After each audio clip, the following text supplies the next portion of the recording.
So, as usual, I'm always trying to research and keep up to date on what's going on. And I came across this video. I thought it was just great information. And instead of me blabbing about it and talking about it, I thought I'd just show you guys firsthand. President Trump reiterated Wednesday that his administration is working to take mortgage giants Fannie Mae and Freddie Mac public, but still keep them under U.S. government oversight. Since the 2008 recession, both companies have been in a government conservatorship under the control of the Federal Housing Finance Agency, which was created by Congress to help manage the housing crisis's fallout.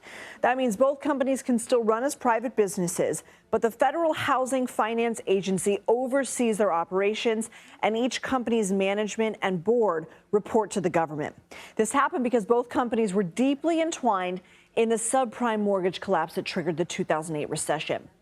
Fannie and Freddie buy mortgages from lenders like banks and then package several of them together at a time into guaranteed mortgage-backed securities, which investors buy.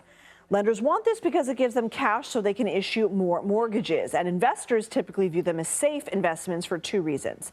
Fannie and Freddie guarantee a payout to investors in the event of a default, and both companies are government-sponsored enterprises, so the federal government can help in a crisis.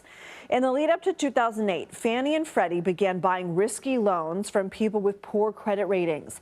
The housing market crashed in 2007, and Fannie and Freddie lost billions paying out on those guarantees and came close to collapse. Financial experts worried if that happened, that could cause a deeper banking collapse. So the federal government took over Fannie and Freddie and gave them a nearly $200 billion bailout. Since then, Fannie and Freddie have paid off the bailout and have been profitable since 2012.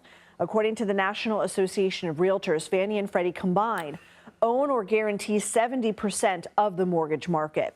And the 30% that's not owned by Fannie and Freddie, mostly people who just do private lending. It's called non-QM lending, non-qualified mortgages, where they, investor loans for the most part.